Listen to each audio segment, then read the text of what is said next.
You've eaten Gotham's wealth, its spirit, but your feast is nearly over. This is not my home. It's an operating table. And I'm the surgeon. Why aren't you laughing?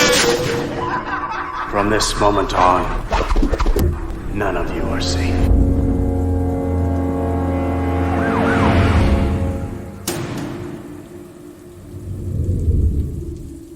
Welcome to the Batman Book Club, a podcast exploring the Dark Knight Library. I'm your host, Ryan Lauer.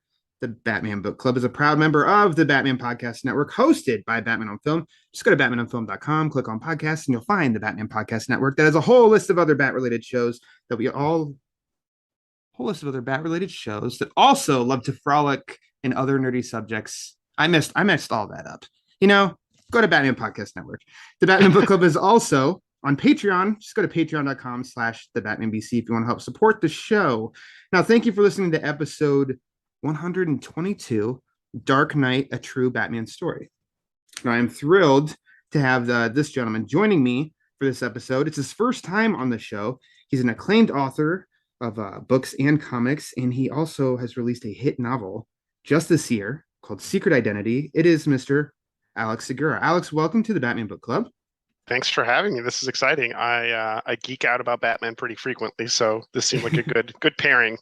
Yes, absolutely. And I really appreciate you squeezing me into your busy schedule. I was actually I appreciate any kind of messages that, because nobody's ever required to send me a message at all. And you actually did quite a few months ago, and just kind of said that you just found the show. And it was very nice and complimentary of the show. And so much appreciated.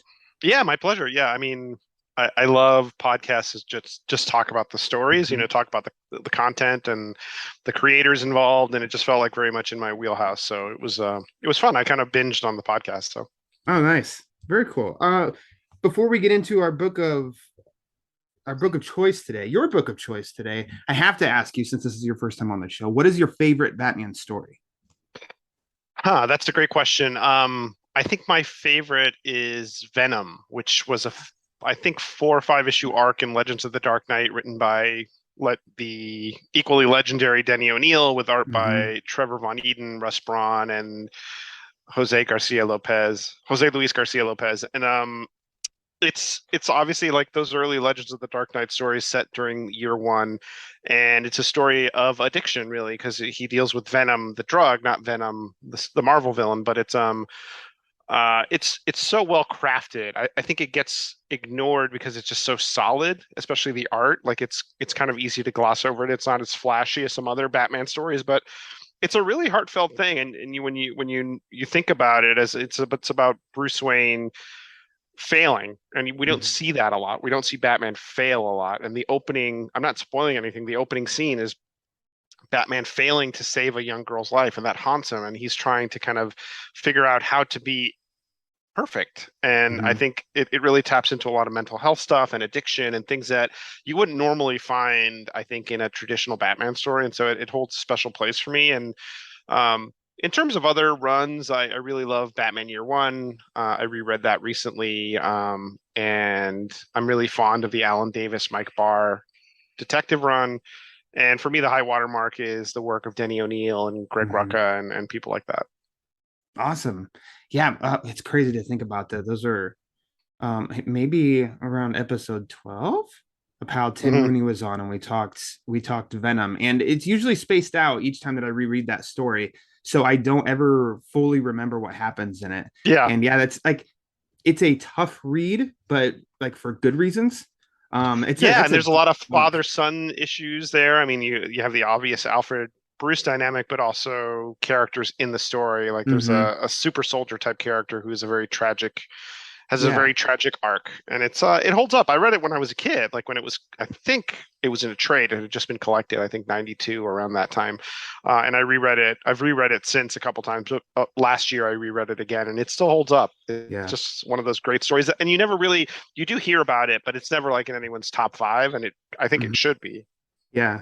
By the great, incomparable Denny O'Neil. It's a great book. And then again, I'm more and more surprised at I haven't gotten to cover many stories from Legends of the Dark Knight, that Oh yeah, original I title did on this show. it's a lot of good stuff in there. I did a recent, I Great. reread a lot of them. Obviously like Grant Morrison, the Doug Mensch, Paul Gulacy stuff. Yeah, Prey. Prey and the subsequent sequels. But then there's Hmm. some hidden gems in there. For I sure. think that just haven't been collected. Yeah, lots of really classic stuff in there. So I'm not hinting at any future guests, but I am being not very subtle. Feel free to pick more stories from Legends of the Dark Knight. So, anyways, that's not the book we're going to talk about today. Let's go ahead and dive into Dark Knight, a true Batman story.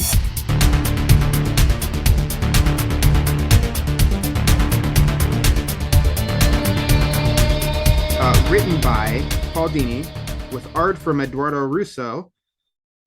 It was released in 2016 in a hardcover. It's been also released in trade paperback. It's available to buy digital. It's available on my favorite app of all time, Hoopla. Alex, for this episode, what version did you read? I read it. I had it. I have the hardcover on my shelf. I read the digital version through Comixology. Gotcha. I still have the one and only copy of the hardcover, Nice. which was I wouldn't say, I guess not day one release, but I bought it like within the month that it was first released in 2016, which also happened to be as soon as I read it. When was the first time that you read this story? I read it around the time it came out. Yeah, I wasn't working at DC at the time. I had 2 stints at DC. I worked there in the publicity department. This came out after 2013, which was the last time I was in office. But I knew Paul. I had, from doing publicity at DC, I worked with him when he did Countdown in terms of promoting his work and things like that. And obviously when he did Detective Comics with Dustin Nguyen and Streets of Gotham, which was another long one he did with Dustin. And it was kind of they were back to back. But I bought it when it came out. Okay. We've been exchanging emails for a little while now. Yeah. And is it hidden that you worked at DC? Or is it out there? How did I not know this? mention? Yeah, no. I worked at DC from 2006 to about 2009 first as a publicity manager working on the DCU stuff. And then I hopped over to Archie, and then I hopped back to DC for almost 2 years right before they moved to Burbank. And I needed to stay in New York, so I didn't make the move. But at that point, I was the head of PR publishing publicity for the DCU stuff. Well, for everything, for head of publishing publicity, basically. Wow, that's okay. Yeah, so DC was very much my work comics home for a long time, and so was Archie in many ways. Yeah, that's awesome. Okay, follow-up questions in the future, but I gotta stay on track now. Out of all the Batman stories available, why Dark Knight, a true Batman story? I think Venom was the first one I threw at you, but you guys had done it, so I'm not complaining. But I am saying that I didn't betray my top choice. I love this story, and I also think this one's really underrated. I don't see it come up a lot in best Batman story lists. Not that those are the bellwether for what is actually good, but I love how meta it is. I love how it's a Batman Vertigo book. I think it's probably the only Batman Vertigo book. I like that it's part memoir, it's part history, pop culture history of Batman the Animated Series, which to me is like, in terms of non-comics media, the high watermark for Batman. Like those cartoons really captured the essence of all the characters, and introduced so many important characters to the mythos, like Harley Quinn, Renee Montoya, and also it was just I love those kind of under the hood type stories. Like Secret Identity is a novel about comics in the 70s, and it does give you a peek at what it was probably like to work in comics in the 70s. And I'm a big fan of just like behind the curtain type stories. And I love Paul's story because it's so personal and raw, and he tells it so well through the filter of these characters. Like, it's got everything. It's got all the things I like in stories, and he crafts it so well. I was thinking about it before we hopped on just now. He does this thing that I wish more writers would do, is that he really knows how to drill down into what the story should be. Like there's a moment in the book when he literally says, "Hey, I'm not here to tell you my complete life story. I'm not here to tell you a complete history of Batman the Animated Series. I'm not here to tell you a complete history of Batman. I'm going to tell you the story that matters with some context and dressing, And you can, if you want to learn more, you can, but this is a story. And it's a very finite arc. And I appreciated that as a writer in terms of craft, because I think a lot of us sometimes fall into the trap that we have to be comprehensive Mhm. because we are playing in this space. And you really don't, because people that are reading this know Batman. You probably know Batman the animated series. You Yeah. probably know enough about Paul to care. Um, and so that was impressive to me, and it just feels like such a fun meta story that you don't really get as much. I think the Mhm. closest thing I could think of is Neil Gaiman and Andy Kubert's Whatever Happened to the Cape Crusader, and that does not have the personal aspect. Like you don't see Neil show Yeah. up, but it is very kind of wink wink in Mhm. terms of like, oh, here's Catwoman from the Bronze Age, and Yeah. here's the Joker, but it's not the Joker we know now. And so it was interesting. It's just really, I enjoyed it. I, like we were saying before we hopped on, I read it a few days ago again, and it holds up really well. And it's Mhm. it's the humanity, I think, that really speaks to me. Just that he can be um, so naked in how he discusses his flaws and his struggles, and very relatable. I think, I guess maybe in the same way that I really like Venom. I think Venom as a story is very relatable, as costumes aside, superheroes aside, like bioengineered strength enhancing drugs aside.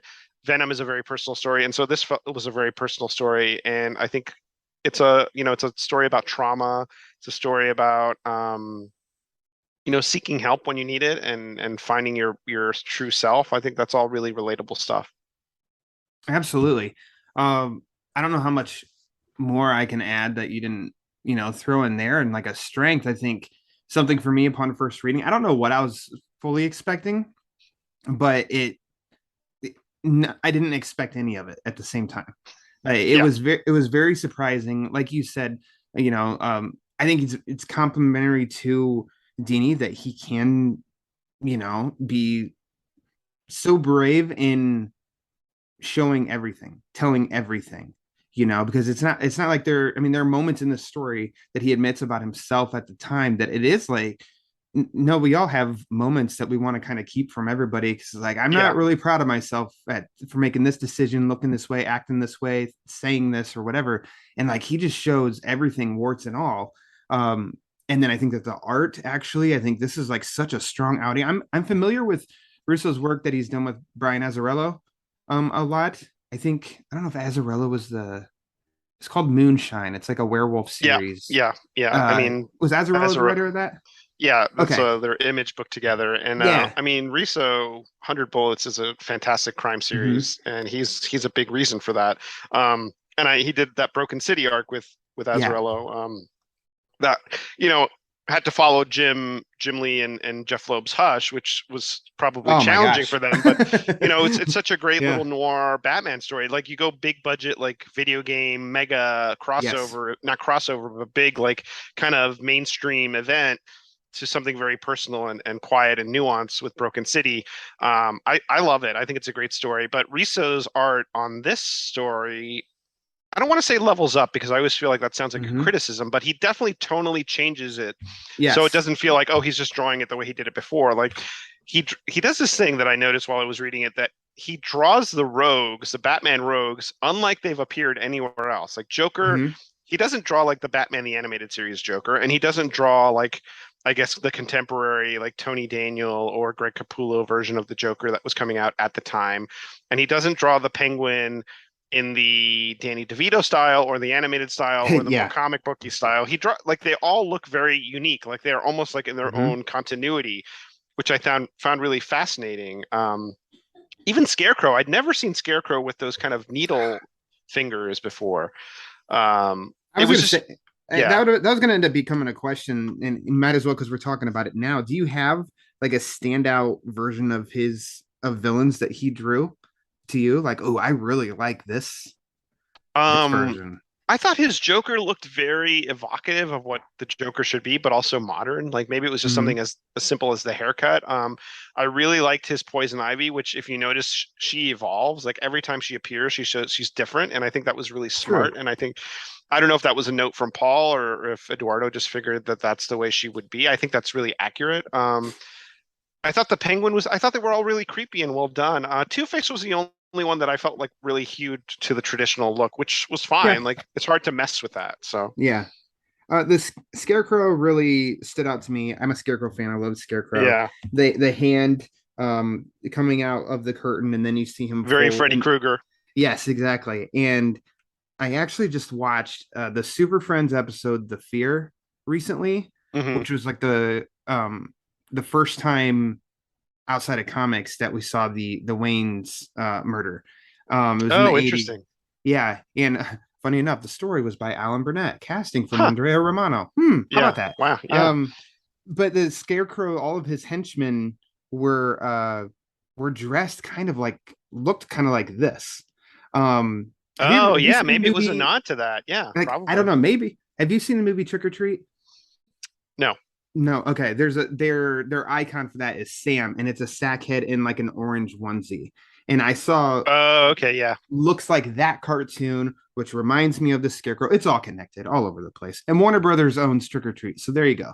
Yeah. It's all Yeah. under the Yeah. Maybe there's some Warner, synergy there. a little bit. I don't know Paul. I mean, I know Paul. We've interacted before, but we're not like super best pals. But he strikes me as the kind of person that is into fandom. Obviously, like he talks about it in the book. He talks about his passion for Sure, cartoons. So it seems like the kind of thing that he would be dropping references about, like what maybe. versions to draw. And Risso's such a he can draw anything. He draws everything so well. So he really, I think this is one of the best books he's ever drawn. Fully agree. He definitely has art that stands out of like, oh yeah, that's the class. I'm sorry, is it? I keep saying Russo. Is it Russo? It's Risso, yeah, Riso. Okay. yeah, There's definitely panels that look like, oh yeah, that's Eduardo Riso, and then there were some that it's like, wow, this is because maybe it's because of the coloring and like it looks a little painted ish coloring or something that helps it really stand out that makes it look a yeah. little And different that am I I like. blanking on who did the colors? Like, now I feel like Moving fast. yeah, you've got Uh, the book in your hand. letterer Todd Klein. It just Oh, says I think artist Risso did and the cover colors. Yeah, art. Yeah. yeah, which is kind of amazing because he's not really known as a colorist. I think Trish Mulville did most of his colors on 100 Bullets, but yeah, he did a great job. Mm-hmm. I think he pivoted from his traditional like Riso style to doing like sort of animated. Like Batman also changes visually every time we Mm-hmm. see him. Like sometimes he looks like Broken City Batman, other times he looks more like animated Batman, and it's really Yeah. like. And when Paul in the story, Paul is the narrator of his story, and we see him kind of pinning up the white, the board, the writer's board, the writer's room board, where you see different iterations or storyboarding the graphic novel, and those are drawn. You see like partial drawings by Eduardo, which is Mm-hmm. interesting, or painted, or like it's really it works on so many levels. That's kind of why I wanted to talk about it because it's just fascinating from Yeah. like these two really like pros, like masters of the genre Mm-hmm. and of other genres like animation kind of jamming together. Um, it reminds me a little bit too of Batman Creature of the Night, which was a Kurt Busiek Yeah. story. John Paul Leon and also Superman Secret Identity, which are like winking and knowing stories that play in what we know about these characters, but do it a little bit differently. So I find stuff like that really interesting. Mm-hmm. And I'm embarrassed that I don't know where this U in Eduardo's name even came from in his Bro, it's last okay. name because I'm looking everywhere and I'm like, how did I even write down U? And I've been saying like Russo all these years. There's no U in his last name. But anyways, It's funny. It's like I've something learned. you experience in comics because for a long time we're all reading these names and we don't talk about them with other people. So when you start saying them out loud, you're like, well, how do I say this name? Like it's Yeah. it's happened to everybody. Like like Sienkiewicz. Like you probably Yeah. sounded it out differently. Or Oh, even I my said name. it wrong. Yeah, I yeah. said it wrong all the time. So let's talk then about the story in of itself. So Hmm. this was definitely sold in the sense of Paul Dini was attacked in the early '90s, and it scarred him physically and Hmm. emotionally. That's about as much as I knew. And so then it was, uh, approaching the story. And I'm like, okay, well, Batman and Joker are on the cover of this. So how does this relate to what's going on in the story? And then I think this is such a strong case, and of course, there's all sorts of varieties. This is another Right. strong case for the comic book medium's like expansiveness, if you will, Hmm. of you can do anything in comic books. And I think what Dini did here is pretty like, and I'm not trying to oversell it, of like is incredible Yeah. of how he incorporated these Batman characters into as you're discovering of like, wait, like the first time that somebody pops up, I think is Bruce Wayne while he's out to dinner with his actress friend, Hmm. quote unquote girlfriend. Right. It's Bruce Wayne. And then Poison Ivy shows up and the Joker shows up, and you're like, wait, what is going on? And then you kind of discover in which, hey, this is just how I took it. Anybody can, however you want, it's interpretive, but I'm like, oh, that's like the dueling voices you have in your head. He assigned certain voices to certain characters that he was working on at the time. It's like Yeah, I the think he was the just. fighting we Oh, have in our head, he has, and that's what these characters are. And I was like, oh my god, that's brilliant. yeah, he does a great job of kind of setting the table. He's like, I'm thinking of these characters all the time, and that opens the door to them actually popping in and interacting with him. And I thought that was such a cool motif because, I think if handled by someone else or not someone not as seasoned as Paul Dini, like it would have seemed like, oh, he's crazy, like he's having these hallucinations. But I never read it that way. I never read it like, oh, he's hallucinating. It's more No. like he's working out these issues by bouncing them off characters that are part of his mind. Like he Mm-hmm. thinks about Batman all the time. He thinks about Joker all the time, literally for work. And he's using those characters as a tool to tell this story of trauma and recovery and something we were talking about earlier about warts and all. Yeah. We live in this era now and still did then where everything we put out there is curated. Your Mm-hmm. Facebook feed, your Instagram, your Twitter, it's all your best self. And he Mm-hmm. took his worst moment and his worst experiences and put it out there in a raw, like unflinching way. Yeah. I'm just still baffled that this book doesn't make it's not as beloved as I think it should be, because it's definitely in my top 10 Batman books and it just feels like so unique. Like there's not a lot of books like this. No, not at all. I have not read every single comic book that exists, but I Yeah. can't think of another one that is even in the same kind of realm, really. Yeah, It, no, I think it's a memoir through the filter of Batman and his rogues mhm. gallery, but it's really a personal story. It's about this struggle he was having and it doesn't have a bow on, not to spoil it because you want people to Mhm. read it, but it doesn't end with a nice little ribbon around it. Like he says, I got better and I met my wife and I continued to work in comics, but he's not like I'm great now and everything's perfect. It's like that's life and there's gray areas and Yeah. there's like bumps in the road. And I thought that was the most true part of it, that it's a snapshot of a moment. Sorry, Mhm. I live No, right that's next okay. to a really loud street. Yeah, so that's what really like resonated with me. Like it's like the struggle continues in many ways, but maybe not as badly as he struggled before, but he worked on Mhm. himself. And then that I thought that was a great message that hopefully people can pull away from it. Like, And I think a big part that takes up the back half of the book. So I think one, it's very patient in working up to the incident, yeah. which I've read comic book stories that are very violent, that have left Hmm. nothing to the imagination before. This was not as brutal as those, but almost like let's as big of an impact, if not more. It's very, very effective, and it's not something I when I read this book, I rush to hurry up and get to. That's funny you bring that up. I was talking to another crime writer, Sean Cosby, who wrote Blacktop Wasteland and Razorblade Tears, and he's having a moment. He writes these really visceral but literary crime novels, and we were talking about violence. Mm-hmm. And violence is a tool to push your story forward, but violence is scary. Violence is Mm-hmm. terrifying. It should not be something. If you're numb to violence, if you're reading a book and you're kind of numb to the violence, and I feel like the writer has failed you.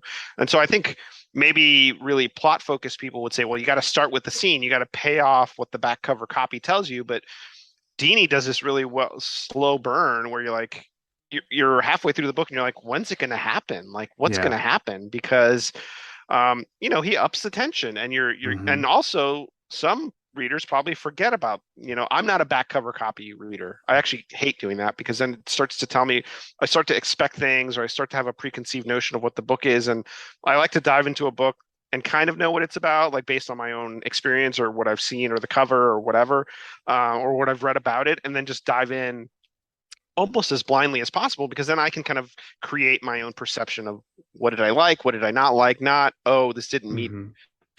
the expectations of like the back cover copy. But my point being is he does a good job of like letting the reader immerse themselves in the world, and then he literally wallops you with this scene that is the linchpin of the whole book. But it's also like really jarring. Like he handles the Yeah. violence really well, and you have this artist Risso who cut his teeth doing crime comics, not cut his teeth, but you know, he's such a veteran, you know, is known for drawing these visceral violent crime scenes, Yeah. and he nails it. Like the camera angles, like the blood, it's not, never feels gratuitous, it just feels like traumatizing, which it Mm-hmm. was. So Definitely. And I think the one that always gets me the most is in which I think it was Neil Adams, and I forget which issue it is. It's the one mhm. with the with like the Grim Reaper and the Scythe with Robin up.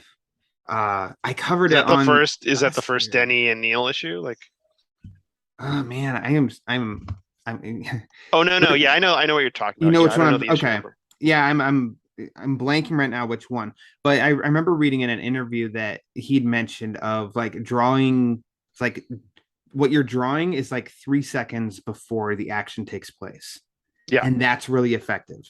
And so I'm looking like right now, and the stomp on Dini's leg, I think Yeah. that is always the one that makes me cringe like the most. Yeah, And because we you can don't hear see the it. bone cracking Yeah, almost. but And there's something imagining where it happens, and it's by far like the most effective every time that I read this too.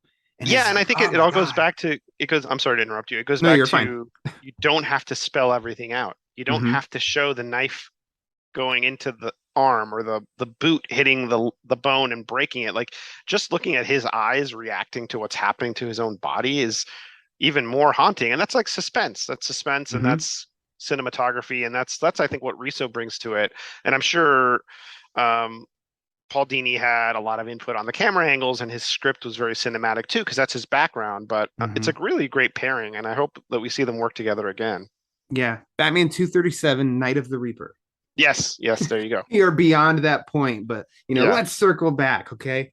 Uh, so I mean, everything leading up to this, I wouldn't say is irrelevant. It really just sets up really quick of his life, where he's at professionally, where he is, or I guess isn't romantically, the impressions of the people closest to him Hmm. on these different places, like where he's at in his life, to where I don't know. Of course, I bring to the I already have a preconceived notion of Paul Dini when reading this book. Right. Nothing I've ever read or seen from the guy says that I would not like him. And then on top of it, he has done such great service to my favorite character of all time, Batman, as well Hmm. as some other, like he's touched other worlds that I also really like. Which Right. I was a little one um, at the time that this takes place, where I was a massive fan of Tiny Toons. Yeah, I same. loved Tiny Toons, and that video game, which we get a little panel of, which I thought was brilliant too. Oh I yeah, played that was that. cool. All the little Easter eggs were really fun. Yeah, they were awesome, and yeah, that I remember playing. That was one of my favorite regular Nintendo system games. Was the Tiny Toons. Always going to Hmm. rent it from at the video store downtown. Oh Irrelevant to the yeah. conversation, but a lot of points that they included that in this one. So, I mean, I guess where do we want to go with? I mean, with the story itself, because a lot of it is.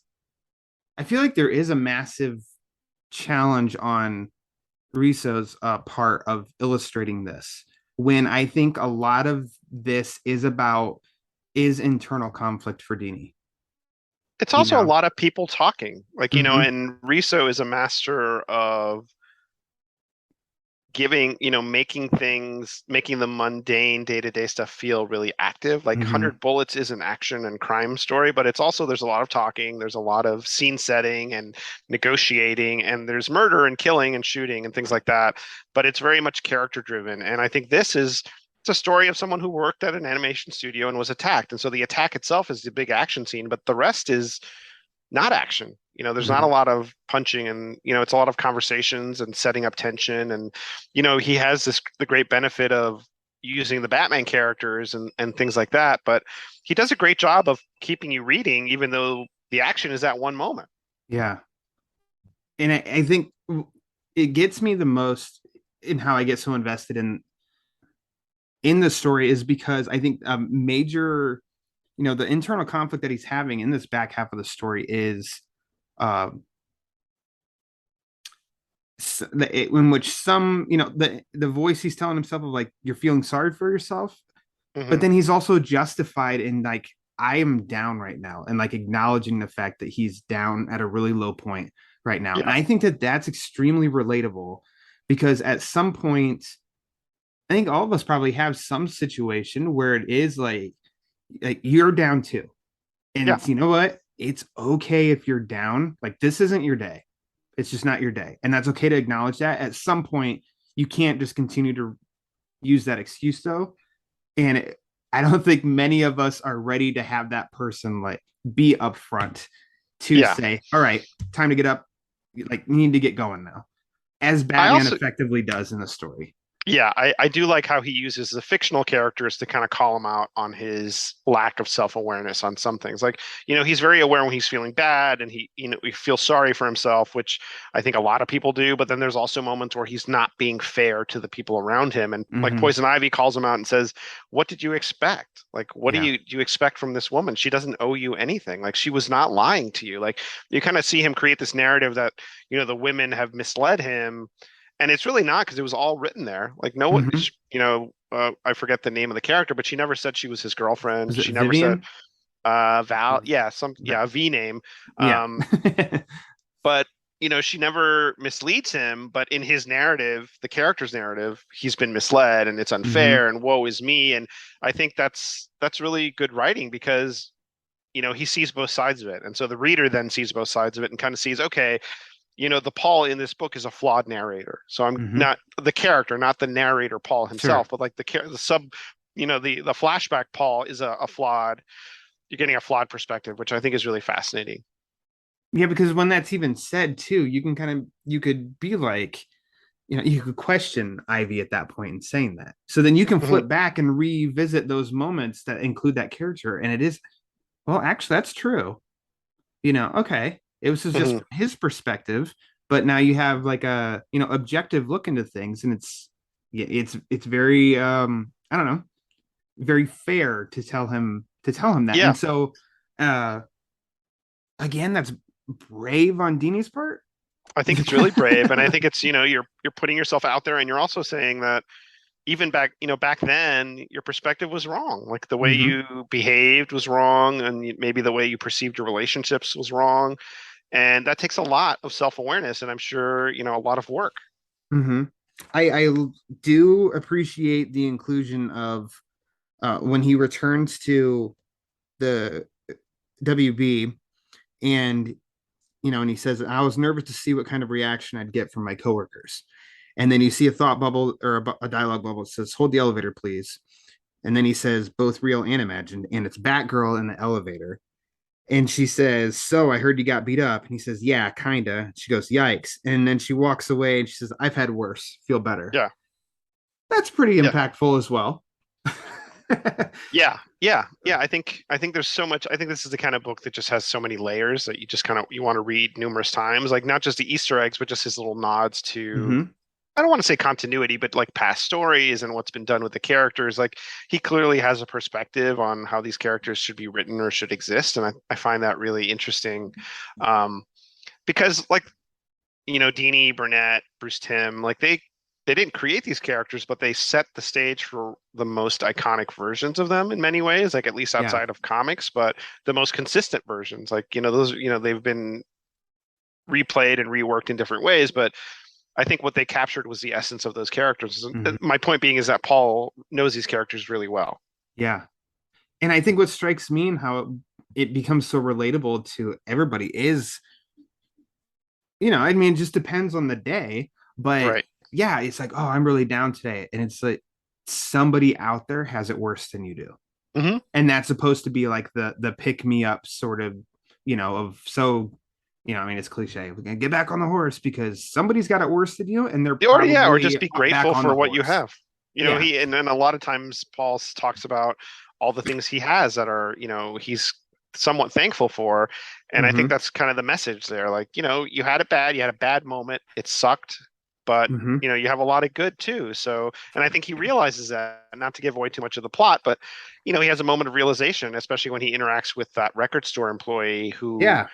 his wife is suffering from cancer, and they got so much out of watching, I think it's Tiny Toons, and just got a laugh. It just lightened their really dark days. And that's when he realizes, oh, I have impact on these people. My stories Mm-hmm. have matter. Because earlier on in the book, he's like, well, I'm just writing Batman, or I'm just writing cartoons. Nobody cares. But that's not true. Like, people do care, and those stories have so much power over people. And I think that realization Mm-hmm. kind of opened the door for him to step forward and say, I have a great life and I should appreciate it. And I need to move past this and do really savor this opportunity. Mm-hmm. The when Batman later, well, it's perfect in which characters he uses at times because the Joker is there to completely pat him on the back of you should definitely take more time for Yeah, yourself, don't watch work. Yeah. movies, don't work, play video games, all of that. And then He's Batman literally comes the in and devil on his shoulder. Yeah. he is, yeah. And then Batman just takes him out of the story with a massive left punch. And then he is he is, I don't even know what you want to say, the strong motivator to tell him. But then he does hold up a Super Nintendo controller and says, wasting your time with this trash. And I'm like, hold on, Batman.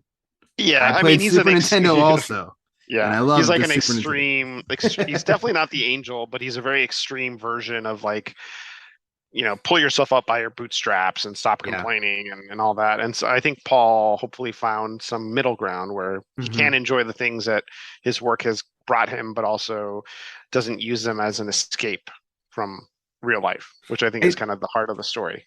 Yeah, and I do think that, appropriately so, Batman is used as basically that's his strongest opposition to get him over the hump.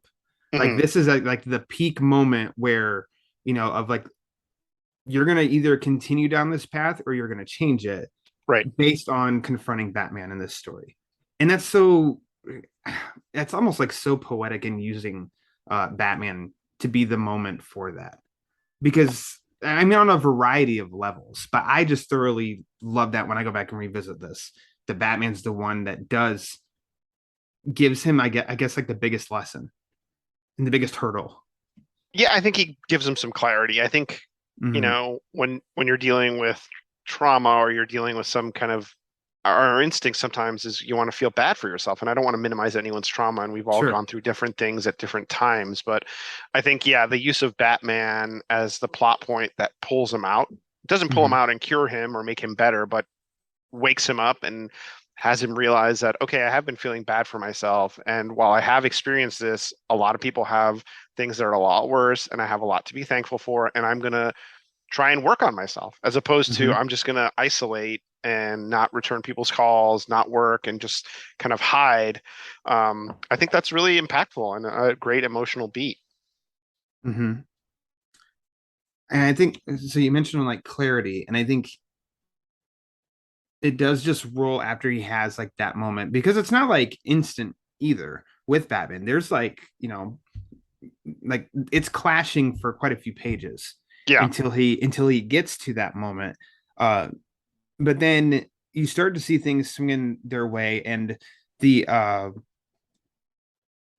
what do you how I guess like the feeling of him pitching the story that can't Yeah. work for the animated series at the time, and Alan Burnett in the story even says, but I don't know, like that's a moment for him as well. Like just felt good for him because he felt excitement for something again. He's starting to get motivated, and then as he tells in like the confiding in the therapist at the end of all of it of that whole idea of kind of you know poor That's just kind me, of comes full circle. Yeah. yeah, poor me, but all why does it matter? Well, it matters to me, and there's like something to learn from that, and learning to kind of balance that in what I was saying of this whole back half of the story is of questioning of like I feel down, should I continue to feel down, do I need to get up and start doing something? um I I mean, it's just about think depression. It's depression. yeah. It's like that's a big part of he's depressed because he's had this traumatic experience. And like, I guess in some ways, in other writers' hands, it would have seemed trite to Sure. use these characters to deal with someone's real world mental health issue, or post-traumatic feelings. But Dini does it so well, and he doesn't empower the characters to solve it for him. They just kind of get him to think about it, and he's the one that decides, I'm going to deal with this myself, and I'm going to be proactive in how I deal with this trauma I faced. And again, at the ending, it's not resolved in a happy fairy tale way. Like, he's still dealing with whatever he's dealing with, and he's like, my life goes on, and this is how I've kind of dealt with certain problems, but I also, I'm not a perfect person, and I think that's valuable. Definitely. And I mean, at the end, we see who he's, telling the story to, Hmm. which I think is also great. And and you just feel this connection, as we all do with Paul Dini and with Harley Quinn at the very end. And it's such it's a fun relationship between the two. And rightfully so, if you know anything, because obviously Paul Dini's a co-creator of Harley Quinn, so it only Hmm. makes sense. But in which, relating to that, I don't know, I love the friendship that it shows through of Arlene Sorkin Yeah, in the story. she's like the Uh, voice of reason. yes, and that's I don't know, it's one of those, like, oh, that's a character to root for in a story. I know it's based on real life too, but I don't know, you can see, I think you can see the admiration for a friend there, and how the portrayal of her is I don't know, it's very good, puts her in such a positive light, and like a good, reliable friend. And I like that. I was trying to think if there was something else that I hadn't brought up yet. Is there anything that we haven't Yeah, brought up yet that we want to talk no, about? I like that the best thing you can say about that character is that she sticks with him even during his darkest time. And we would all be lucky to kind of have friends like that. And I'm sure we've Mm-hmm. all had experiences where we're at our own kind of personal bottoms, and certain friends stick with us and kind Mm-hmm. of help us. And I think that was really relatable. What else stuck out for me? And I like how compact the book is. It doesn't have to be like a 10-issue series, or it doesn't have to be Mm-hmm. like even 6 issues. I think it's what, like 80 pages total, like maybe less than that. But So I uh, think the books is 128. okay, so it feels really tight. I never Yeah. felt like I was like bored, and that's Mm-mm. obviously because they're all great. Like Todd Klein, one of the best letterers ever. Um, it felt very polished and capable, and just really great top to bottom. I never felt bored. I never felt like, oh, I can skip over this scene. Um, yeah, I thought it was really great, a great example of the craft. He does say in one panel, when he talks about um the creation of Batman the animated series, or the behind the scenes stories, and maybe that, maybe there's a good comic book to come of that. And it's like, oh, Mhm. please do a creating Batman the animated series, the comic Oh books. yeah, no, That would when be he said that, awesome. I was like, I'd love to read that. I mean, I have the book. It's like not the history, but kind of the behind the scenes Batman book that, animated. yeah, it's out of print. I have I, looked th I through think I that bought it on eBay. forever. Yeah, yeah, I think It's I so expensive. spent way too much on it on eBay, but it was worth it because it's such a cool look. But I know. I I think wish they'd also re-release that. yeah, they should re-release that. And Glenn Weldon's book, The Cape Crusade, which is kind of a Mhm. pop culture history of Batman, has a nice chunk on the animated series. But when I read that, I was like, wow, I really wish this was just a whole book unto itself, Mhm. because there's so much ground to cover. Yeah. And I don't know how that doesn't, make money. Create that I don't know. comic, I think anybody listening would, oh my gosh, would buy that. Make it happen, somebody. Yes, please, whoever's You've got listening to two this. purchases already locked in. So what more do you Yep, need? that's it. That's it. Yeah, Um, let's get to some favorites. sure. Do you have a favorite part of this story? Do I have a favorite part of this story? Yeah, I think there's a really intense moment towards the end of the book. He's like waiting for surgery, facial reconstruction surgery, and he's talking to Poison Ivy, and she taps him on the chin, and she's like, "Oh, that healed well." And you get a flashback that contextualizes everything, really. You get I don't want to spoil it. I mean, this is not really a spoilery kind of story. Like, it's a story. You're going to No. feel it, and even if you know what's going to happen, it's all about the journey. Um, but he flashes back to another moment of rejection with another woman, Mm-hmm. and he basically harms himself. And you kind of get an insight into a lot of the other trauma he's dealing with, and just like there's a lot of work to be done. So it's not just a singular mugging and the after effects. It's like it's really a story about his own help, like seeking Yeah. help, like need of help, because he's dealing with all this stuff. And I thought it was handled so subtly, and so it was so intense in how he crafted it. Like Poison Ivy is like this memorable, to run your trauma through the Batman characters Mm-hmm. is could have gone so many different ways, but he handles it with such care and insight that I thought that scene really sticks with me. That's a good point. Yeah, that was a shocking upon first read, and it's not Yeah. like I totally remember that and rereading it again for this conversation either. It wasn't like, oh yeah, I remember that part. It was like, Hmm. oh shit, I forgot. Yeah, that happens. I'd forgotten Uh, it. Yeah, but it changes how you read the whole book. mm-hmm.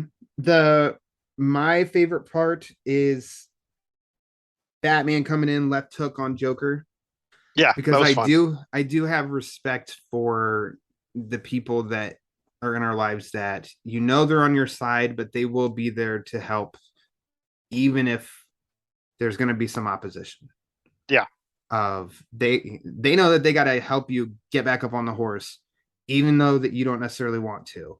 Hmm. I think that is that's a pivot for the rest of the story Yeah, after Batman's entrance. So for I think sure. I really like that, because I do believe that the dialogue going back and forth is very relatable to most people as well. So I think I don't know. I just think that's a really powerful part of the story. Hmm. How about a favorite panel? A favorite panel. Hmm. Sorry to kind of hem and haw. I'm trying to Oh, find the it's right okay. one. There's um there's a moment where he's in the hospital after surgery, and his sister brings in what's the character's name? So I Ivory, mm-hmm. who's I guess kind of like a stand-in for Woody Woodpecker. Um, Unless he's a real character, I wasn't sure. I never heard of him before. I meant to look him I up. think he's a wink wink Woody Woodpecker character.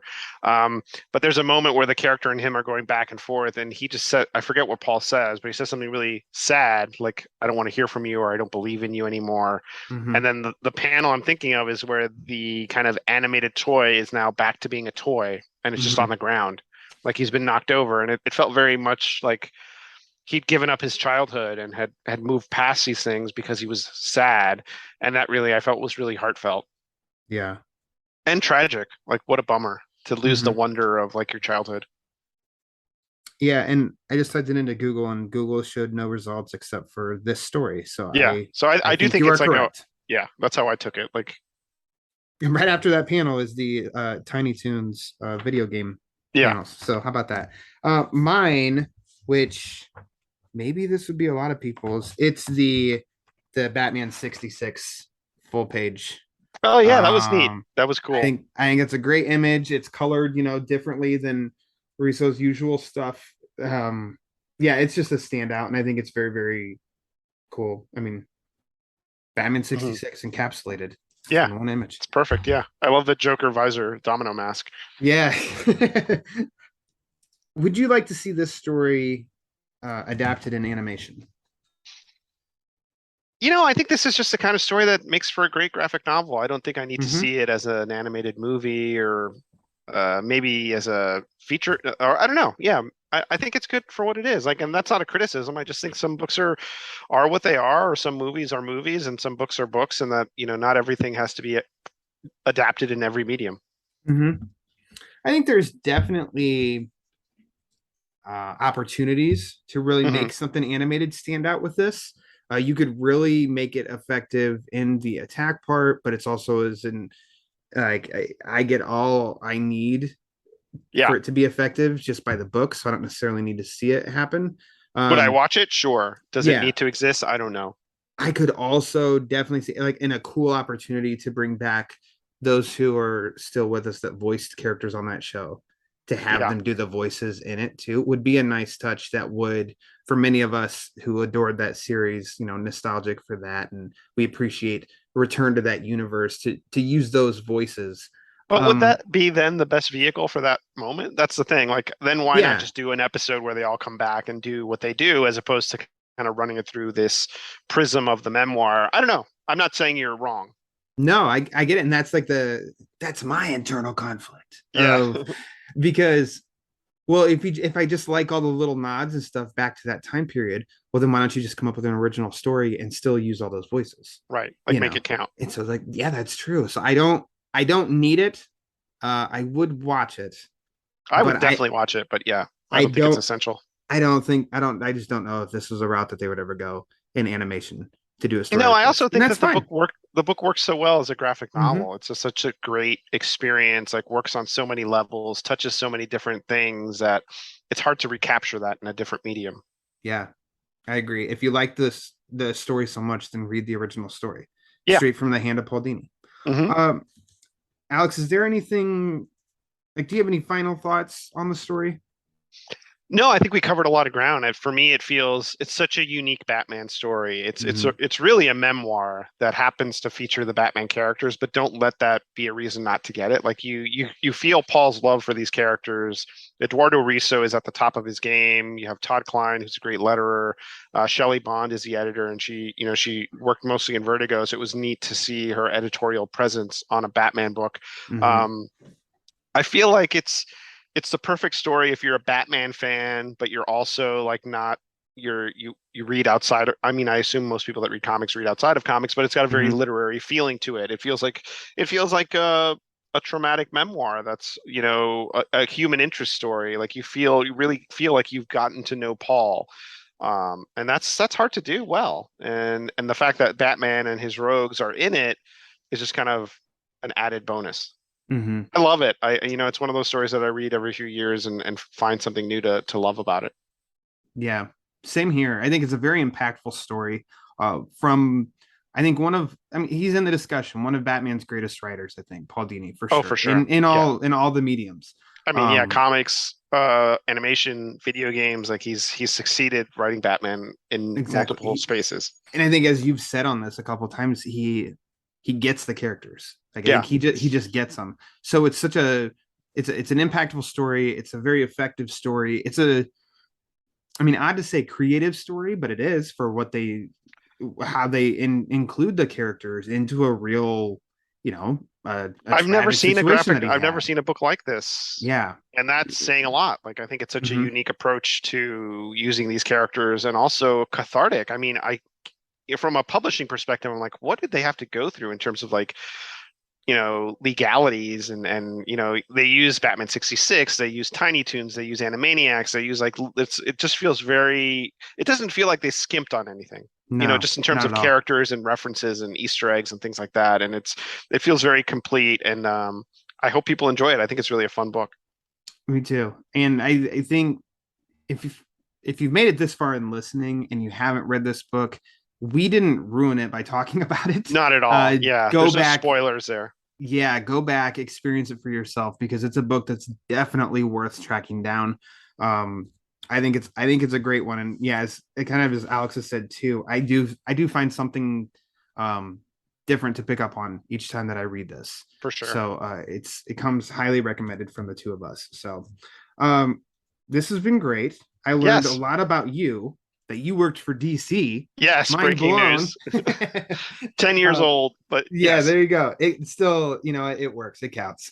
Um, for anybody listening that doesn't follow you, feel free to plug away. If they haven't heard of your book that came out this year, Secret Identity, Sure. feel free to say, give us the pitch on that. I guess don't read the back of the cover Yeah, no, to give Secret anything away, but Identity. Yeah, Secret Identity is a comic book noir murder mystery. It's set in 1975 New York City. The protagonist is a queer Cuban American woman, Carmen Valdez, and she moves from Miami, her hometown, to work in New York and kind of pursue her dream of writing comics. So she takes an entry-level secretarial job at this third-rate publisher called Triumph Comics. And she's the assistant to the editor-in-chief, this kind of blowhard named Jeffrey Carlisle, and she keeps pitching him ideas over and over again. And finally he says, look, there's just no room for you as a writer. I've got a line of friends that I have to keep busy with comic stuff, and I have my own plans for you as an editor down the line. And So she's frustrated, and then she's approached by a colleague, this young associate editor named Harvey Stern. And Harvey's been given the assignment to launch Triumph's first female starring superhero title. And that's all they know. Like, Harvey's like, well, this is all I have, and I don't think I'm ready for it, but I know you're a fan. I know you've been submitting stuff, so I thought maybe we could collaborate on it. The catch is she has to do it anonymously because her boss has basically said, I don't want you to do this. And so she thinks, well, maybe, Harvey says, well, if you do it anonymously, eventually we'll tell him what's going on, and by then the train will have left the station, and he'll know that you're working on it. And so they co-create this character called the Legendary Lynx. It's like a street level vigilante superhero in the vein of Daredevil, Batman, Moon Knight, and it becomes a hit. And it's Triumph's biggest hit, and the one twist is that Harvey ends up dead, and so the only person that knew Carmen contributed to the character is dead. And so she has to take it upon herself to figure out who murdered Harvey so she can reclaim this character that's so near and dear to her and is kind of her doorway into this industry.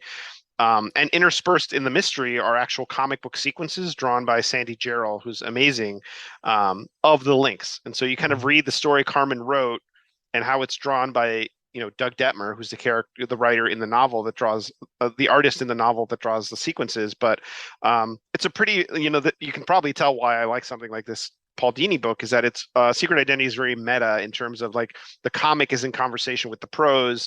So it's a fun, I hope people enjoy it. It's gotten some great reviews and some great love, but that's it. And I think, it's been out since March. I hope people dig it if they check it out. And I've got some other stuff coming up. I had a short story in Edge of Spider-Verse #1. Nice. I've got a Superman story in the Kal-El Returns Superman special, which is coming out in November. That's my first DC Comics work in a long time. Oh, cool. So that's exciting. And I'm writing a Spider-Man 2099 and Araña novel, YA novel that's coming out sometime next year. So keeping busy. Wow, busy. Yeah. Busy man. And you squeezed in the Batman book club. Thanks for that. I'm happy to do it. I love it. Talking about comics is the fun stuff. Yeah, absolutely. Social media. I know you're on Twitter. Yes, you can find me on Twitter at Alex_Segura, Segura. My website, alexsegura.com. And I'm also on Facebook and Instagram at Alex Segura Jr. There you go. Follow him. As he just said, there's a lot of Alex coming up in our section of fandom. So there you go. Yeah. Thanks so much for having me. Yes, I really appreciate it. You can follow the Batman Book Club on Twitter and Instagram. Not as busy as Alex, but there's some things going on there at the Batman BC. You can also subscribe to the YouTube channel where I'm in the midst of visiting the road to no man's land with my pal Peter Vera, who you hear a lot on this show. Those conversations are on the YouTube channel, as well as some other stuff that's going to be coming up. If you want to write into the show, I have a very nice email written that I need to share some. He's given permission to share some. If you want to write in with questions or comments or anything at all Batman related, you can do that, thebatmanbc@gmail.com. If you want to support the show, there's a variety of ways you can do that. Patreon.com/thebatmanbc, TeePublic, where you can buy some merchandise with the Batman Book Club logo splattered all over it. But if you don't want to spend any money at all, that's 100% A-okay. Best thing that you can do is rate and review the show wherever you listen to it. Apple, Spotify, Amazon, iHeartRadio, Google, wherever. Just rate and review the show, because the more reviews the show gets, the more it helps spread the word. And as we all know, the word is panic. So for Alex Segura, I am Ryan Lauer, and until next time, read more Batman comics.